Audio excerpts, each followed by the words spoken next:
आज बेहद खुशी का दिन है। और जो एक बोझ सा था, मन भारी सा था पिछले 15 दिनों से, ये मैं हिंदुस्तान के हर आम बाशिंदे की बात कर रहा हूं। लोग बात करते थे, टेलीविजन में भी आपने देखा होगा, वो कुछ हल्का हुआ है या बहुत हल्का हुआ है, पर यह सिलसिला सर जारी रहेगा। बिल्कुल, सिलसिला तो जारी रहेगा ही, क्योंकि ये तो अभी शुरू हुआ है और शुरू उन्होंने किया था, खत्म हम करेंगे। जी, बहुत बड़ी बात। जी करेक्ट, शुरू उन्होंने किया था, खत्म हम करेंगे।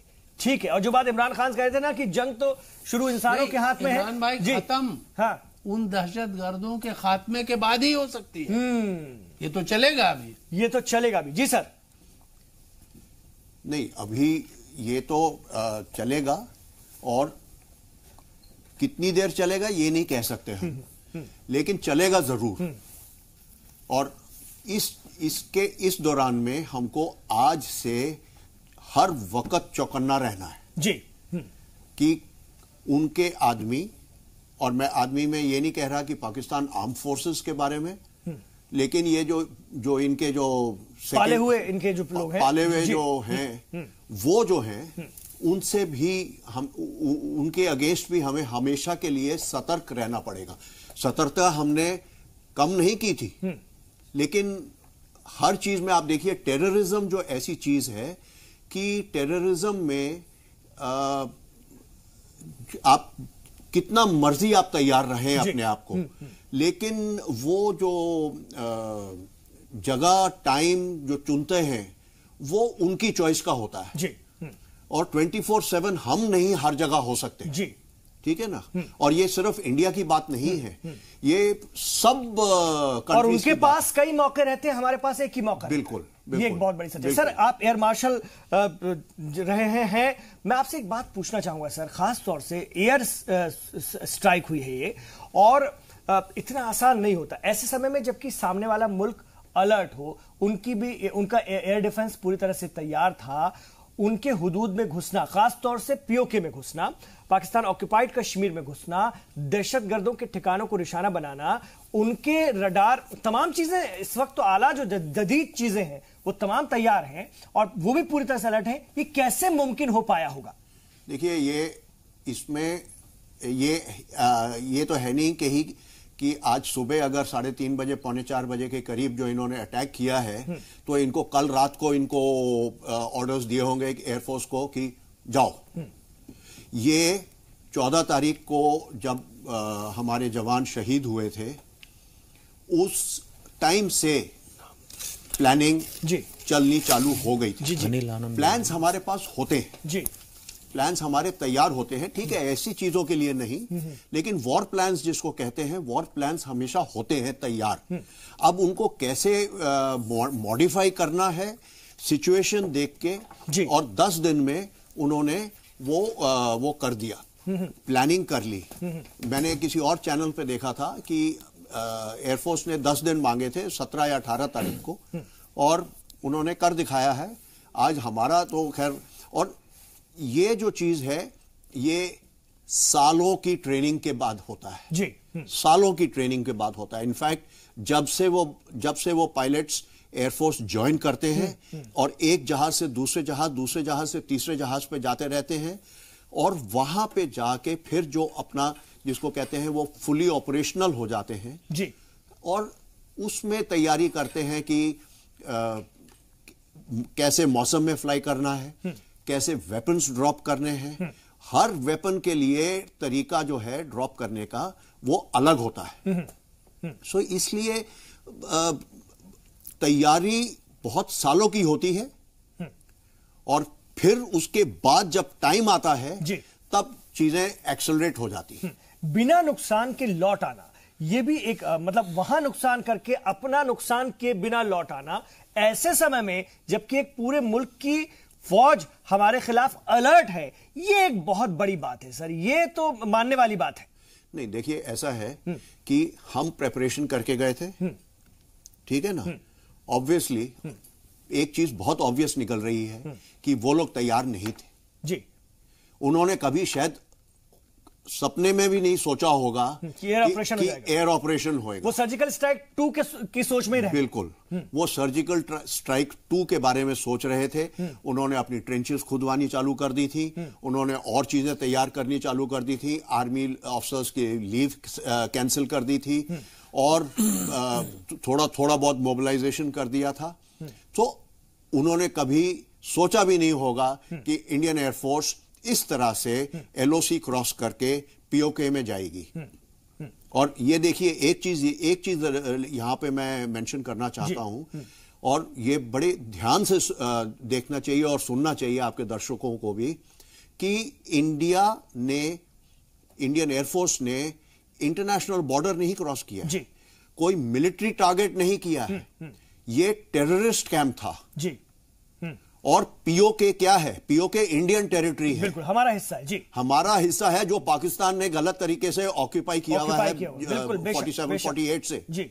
सो हम अपनी टेरिटरी में गए थे और जो गलत नाजायज काम हो रहा था वहां पर में, उसको खत्म करने के लिए वो कहते हैं, पाकिस्तान कहता है कि हमें नहीं पता कैंप्स कहां हैं। तो हमने कहा ठीक है, हमें पता है कैंप्स कहां हैं, हम उनको हटा देते हैं, आपका भी फायदा होगा। मतलब दुनिया हम पर चढ़ नहीं सकती, पाकिस्तान कहीं भी चला जाए और कितना भी रोले, लेकिन हमने अपने ही इलाके में अपनी सफाई करवाई है, इसलिए किसी के इलाके में नहीं घुसे। ये सीधे तौर पर अगर हम देखें तो वॉर की हालत नहीं है, सीधे तौर पर ये युद्ध की हालत नहीं है। बिल्कुल बिल्कुल ठीक है सर, मैं आपके पास आ रहा हूं। अनिल आनंद साहब भी हमारे साथ जुड़ गए। अनिल आनंद साहब, जोश जबरदस्त है और ये जोश बना रहेगा ऐसा लगता है। आगे आने वाले दिनों में हमें क्या लगता है और इस पर आगे बढ़ते हुए हम नजर आएंगे? देखिए, जोश बना रहना चाहिए और इस जोश के लिए हमारा जो एयरफोर्स का अमला है उसको मैं सलाम करता हूं।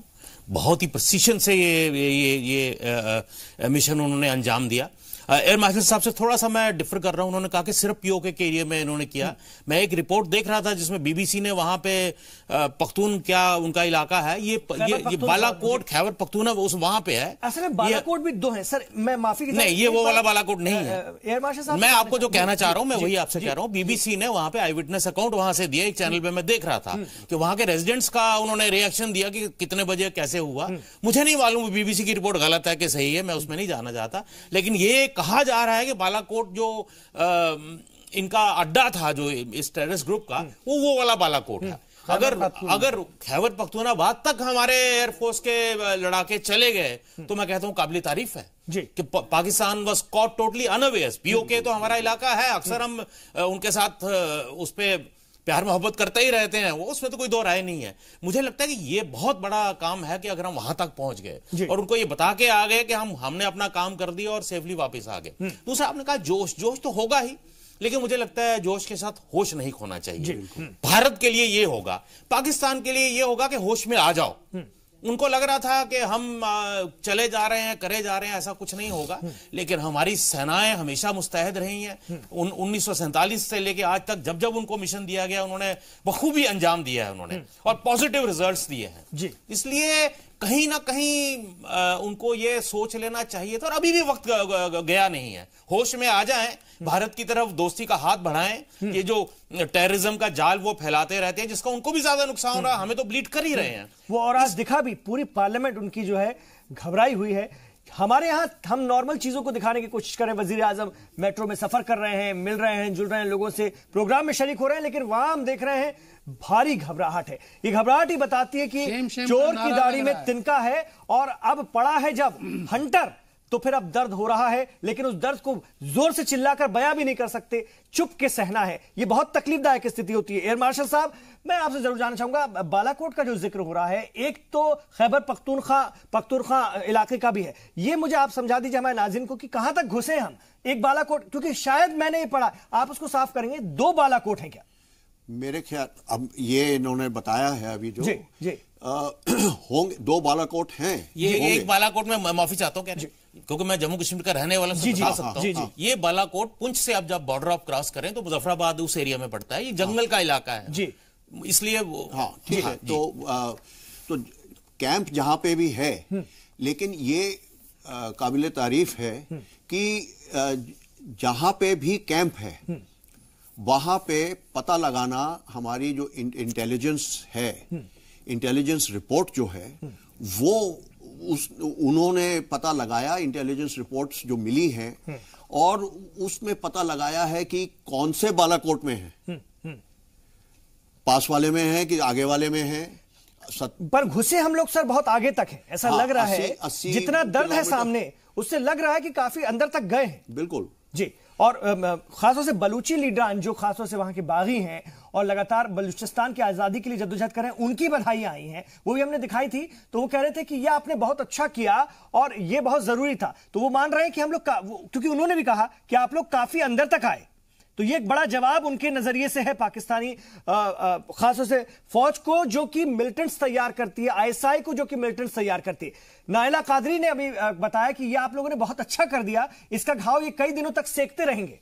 बिल्कुल, ये तो है ही। और जैसे आपने कहा था अभी थोड़ी देर पहले कि पाकिस्तान पार्लियामेंट में खलबली मची हुई। अब वो कह रहे हैं, वो उनके प्राइम मिनिस्टर को कह रहे हैं, इमरान खान को कह रहे हैं कि आप बदला लीजिए। पहले हमारे ऑपोजिशन वाले बोल रहे थे हमारे प्राइम मिनिस्टर की बदला लीजिए, अब उनके ऑपोजिशन वाले कह रहे हैं कि आप बदला लीजिए। लेकिन बदला लेना भी कोई आसान काम नहीं है जी, ठीक है ना। और जब कि जैसे वो कहते हैं कि when you are in the wrong, तब बदला लेना, तब आगे बढ़ना। और जब सारा क्या नाम है, सारे देश उनके अगेंस्ट हैं, यूनाइटेड नेशंस के सिक्योरिटी, बदला लीजिए किस बात का? दहशतगर्द कैंप जो उनके यहां चल रहे थे उनको खत्म करने का बदला ले, ये भी बड़ा सवाल है। या उनकी आर्मी पे अटैक का, जिसको तो वो मान ही नहीं रहे कि आर्मी पर अटैक हुआ है उनकी, मतलब इंडिया तो उनके अंदर तक घुसा ही नहीं है। अगर हमने दहशतगर्द कैंप खत्म किए तो क्या दहशतगर्द कैंप खत्म करने का बदला है? मतलब दहशतगर्द कैंप उनके यहां थे जिनको वो लोग प्रोत्साहित कर रहे थे, संरक्षण दे रहे थे। बहुत बुरा फंसा है पाकिस्तान, समझ में नहीं आ रहा कि कैसे निकले। और बातें वहां जो हो रही उससे समझ में आ रहा। सर, मिराज 2000 इन तैयारों का इस्तेमाल किया गया। आप से मैं जरूर जानना चाहूंगा, आप तो इतने बड़े डिफेंस के, खासतौर से एयर डिफेंस मामलों के एक्सपर्ट हैं, सर ये किस तरह से काम करते हैं और इस वक्त इनका इस्तेमाल करना कितना बेहतर रहा हमारे लिए? आपको याद होगा कि मिराज 2000 यही जहाज है जिसने कारगिल में भी पिन पॉइंट बॉम्बिंग करके, वहां पे जब इनकी आर्मी आई थी टाइगर हिल पे और बाकी टोलोलिंग और बाकी एरियाज में, तो मिराज 2000 ही जाके उन पे बॉम्ब्स गिराए थे। इनके पास आर्मामेंट होती है, जैसे आज जो यूज किए हैं इन्होंने लेजर गाइडेड बॉम्ब्स। एक बार लेजर से डेजिग्नेट हो जाए तो बॉम्ब लॉक ऑन कर जाता है, उसके बाद में बॉम्ब वहीं पे जाके गिरेगा। और एक्यूरेसी बॉम्ब्स की इतनी है कि आज मिराज 2000 के पास जो वेपन्स हैं आज 1 to 2 मीटर्स एक्यूरेसी पे जाके गिरते हैं। सो उससे बहुत फर्क पड़ता है कि जो टारगेट है वो डिस्ट्रॉय होगा, कोलैटरल डैमेज नहीं होगा।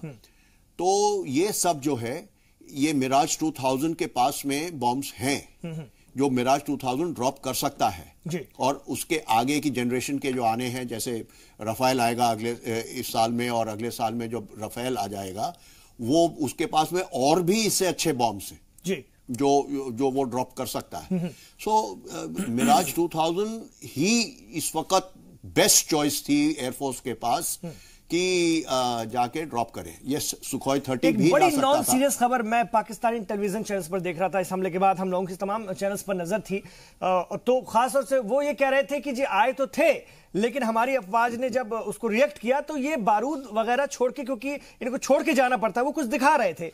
तो ये क्या है? ये वही चीजें होंगी ना जो कि हमने धमाके किए, जो बम गिराए और उसका हिस्सा था। अब ये कह रहे हैं कि जी छोड़ के चले गए थे क्योंकि वो हल्का करके जाना ही पड़ता है। इस तरह की बातें हो रही थी। तो ये क्या होता है बेसिकली? जैसा कि वो प्रोपेगेंडा कर रहे थे, उनकी इस बचकानी बात में कितनी सच्चाई है, अगर है भी तो? कोई सच्चाई नहीं है। पाकिस्तान हमेशा के लिए डिनायल मोड में रहता है जी। सर्जिकल स्ट्राइक 1 हुई थी तो पाकिस्तान ने बोला कि कोई डैमेज नहीं हुआ है। हाँ, डैमेज पाकिस्तान को नहीं हुआ होगा, लेकिन टेररिस्ट कैंप्स को तो हुआ था जी। हमारा मकसद भी वही है। हमारा मकसद भी वही था जी। और टेररिस्ट कैंप्स में टेररिस्ट थे, उनको मारा गया था। ठीक है, आपके अगर 1-2 सर्विस ऑफिसर्स जो थे, आर्मी के ऑफिसर्स थे वहां पर में जो ट्रेनिंग देते थे, वो भी साथ में मारे गए, तो वो ठीक है, क्योंकि थे वो गलत काम में लगे हुए थे, तो वो भी मारे गए थे। इसी तरह से यहाँ पे भी अभी पता चलेगा, जैसे आहिस्ता आहिस्ता थोड़ा बहुत, जिसको हम कहते हैं ह्यूमन इंटेलिजेंस, ह्यूमन बोलते हैं, जैसे जैसे वहां से रिपोर्ट्स आती रहेंगी, वहां से पता चलता जाएगा हमें कि कैजुअलिटीज में कौन कौन था। अभी तो कुछ नाम आ रहे हैं जो, वो तो सिर्फ वो मौलाना अजहर के रिलेटिव्स वगैरह के हैं, उसके ब्रदर इन लॉ के, और वो नाम आ रहे हैं। लेकिन और भी कौन थे, कितने थे, कुछ और टेररिस्ट कितने मरे हैं, वो सब ह्यूमन अच्छा, एक इंटेलिजेंस बेवकूफी और हो गई इन लोगों को, खास तौर से पुलवामा के बाद जो बॉर्डर पर ये लोग थे, पीछे कर लिया गया था और एक जगह ही करीब करीब इकट्ठा कर दिया गया था। ये उम्मीद नहीं थी कि यहां पर सीधे इन पर ये हमला हो जाएगा, तो ये सब के सब इकट्ठे बहुत बड़ी तादाद में मारे गए हैं। ये एक बड़ी कामयाबी है सर। बहुत, देखिए, इन टोटलिटी ये आज की जो स्ट्राइक थी was not just 100%, लेकिन 200% ऑफ सक्सेस जी, 200% ऑफ सक्सेस। जाना, डिटेक्ट नहीं होना, अपना टारगेट एक्वायर करना, वहां पे टारगेट पे बॉम्ब्स गिराने, कैजुअलिटीज करनी और सेफली वापस आना, ये is the ultimate that the air force can think of. बहुत बड़ी कार्रवाई और बहुत ही सटीक कार्रवाई इसको हम कह सकते हैं। और बहुत शुक्रिया सर आपका, बहुत शुक्रिया इस बातचीत में हिस्सा लेने के लिए। तो पुलवामा अटैक के बाद पूरे मुल्क में गम और गुस्से का माहौल बना हुआ था, जो कहीं ना कहीं अब खुशी में बदलता जा रहा है। अनिल आनंद जी, आपके पास मैं आना चाहूंगा। अनिल आनंद जी, जैसा कि आपने भी कहा कि ये सिलसिला जारी रहना चाहिए और इसमें हम तमाम लोगों को अलर्ट रहने की जरूरत है। अमेरिका ने जब कहीं ना कहीं बड़ी कार्रवाई की थी, तो उसके बाद वहां के लोग, वहां का समाज, वहां की फोर्स, हर कोई अटैक रहा, अलर्ट रहा तमाम तरह के दहशतगर्दी के खिलाफ। तो आज भी वो कहीं ना कहीं उसको बनाए हुए हैं। क्या इसी तरह का हमें भी रुख अपनाकर रखना चाहिए? क्योंकि रिएक्ट तो होगा, और ये दहशतगर्द तो चूंकि मरने पर ही उतारू रहते हैं, इनसे निपटना थोड़ा मुश्किल होता है। आसान तो नहीं होता, लेकिन मुश्किल होता है, लेकिन नामुमकिन भी नहीं होता सर। देखिए, जब जब ऐसे हालात बने हैं, मैं अपनी लाइफ टाइम का आपको बता सकता हूं। 65 में मैं बहुत छोटा था, 71 में मैं टीनेजर था। साहिब साहब तो हमसे बहुत सीनियर हैं। जब जब भी ऐसे हालात आए, देश इकट्ठा हो जाता है। ये कुछ सियासी लोग थोड़ा इधर उधर की बातें करते रहते हैं, लेकिन मुझे लगता है कि जो जिस तरह के हालात आए गए दिनों में थे, उसके बाद यूनिटी एक दिखाना बहुत बड़ा काम है।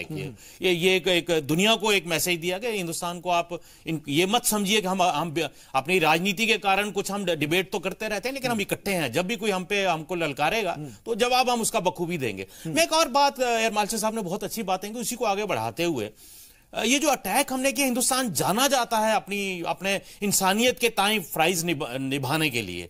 आप देखिए, इस एयर रेड में भी हमने अपने इंसानियत के ताई अपने फ्राइज निभाए हैं। हमने कोलेटरल डैमेज नहीं किया।